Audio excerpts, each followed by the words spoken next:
रोहन जी, इस संबंध में मैं आपको सबसे पहली बात बताना चाहूँगा कि पहले सिर्फ इतना जान लें कि ध्यान का अर्थ क्या होता है। फिर ध्यान करना बहुत सरल हो जाता है।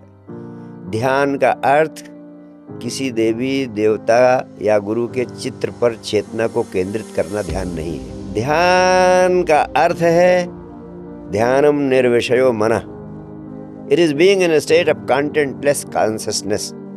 जब आप होशपूर्ण तो हो, लेकिन आपके चित्त के सामने कोई विषय या कोई विचार न हो। When you are in a state of total relaxation, doing nothing, that state is the state of being in meditation.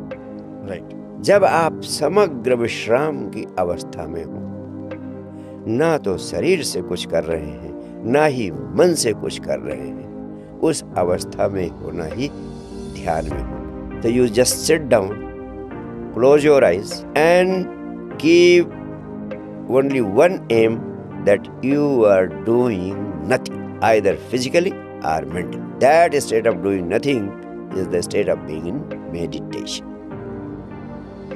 तो आँख बंद कर लें, शरीर को पूरा ढीला छोड़ दें और समग्र विश्राम की अवस्था में हो जाए। अब समग्र विश्राम की अवस्था में होने के लिए सिर्फ 3 मिनट का समय आपको चाहिए। अच्छा, तो 3 मिनट में आपको आप अपने शरीर को विश्राम पूर्ण बना दें। आप 3 तल पर जीते हैं। पहला, शरीर का तल। तो सिर्फ 1 मिनट आप भाव करेंगे कि आपका शरीर पूरी तरह शिथिल, शांत, विश्राम पूर्ण हो गया। आप जैसा भाव करते हैं, your body is the most obedient servant. आपका सारा शरीर वैसा ही करने लगता है। आप भाव करते हैं बोलने का, मुंह बोलने लगता है। आप भाव करते हैं हाथ उठाने का, हाथ उठने लगता है। आप भाव करते हैं चलने का, शरीर चलने लगता है। आप भाव करते हैं यूरिनेट करने का, होने लगता है। जैसा करते हैं भाव, इंस्टेंटली आपका शरीर वही करने लगता है जी।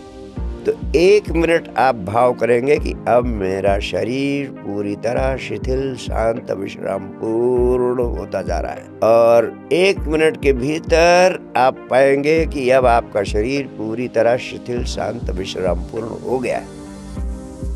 1 मिनट की ऐसा हो जाएगा जैसे ये शरीर शव बन गया है। 1 मिनट के अंदर गहनता से भाव करें। और आप हैरान होंगे जानकर कि जब शरीर पूरी तरह विश्राम पूर्ण हो जाता है तो आपकी श्वास की गति धीरे धीरे चलने लगती है, मंद हो जाती है जी। तो इसका परिणाम होगा कि श्वास की गति स्वतः मंद हो जाएगी। लेकिन अब दूसरे 1 मिनट में आपको भाव करना है कि अब मेरी श्वास भी शिथिल, शांत, मंद होती जा रही है। शिथिल, शांत, मंद होती जा रही है। श्वास भी शिथिल, शांत, मंद होती। और जब आपकी श्वास शिथिल, शांत, मंद हो जाती है तो इसका परिणाम मालूम क्या होगा? आपके विचारों का आना बंद हो जाता है जी। तो तीसरे मिनट में आपको भाव करना है कि अब मेरे विचारों का आना भी शिथिल, शांत, बंद हो गया है। विचारों का आना भी शिथिल हो गया है, शांत हो गया है, बंद हो गया है। पहले से ही विचारों का आना शिथिल पड़ जाएगा, लेकिन 1 मिनट और गहनता से भाव करना है। तीसरे 1 मिनट, तो तीसरे मिनट में आप पाएंगे कि विचारों का आना भी बंद हो गया। तो 3 मिनट के भीतर आपने शरीर को सुला दिया, श्वास को सुला दिया और विचारों को सुला दिया। यही अवस्था आपकी नींद में होती है। अब आपका पूरा शरीर आपने 3 मिनट के भीतर सुला दिया। अब आप भाव करें। भगवान कृष्ण कहते हैं गीता में, हृदय गुफा में सूक्ष्म प्रकाश के रूप में विद्यमान हूं मैं। तो अब भाव करें कि आप सूक्ष्म प्रकाश के रूप में इस शरीर के भीतर हृदय गुफा में विराजमान। तो शरीर को आपने सुला दिया है, लेकिन आप शरीर नहीं है।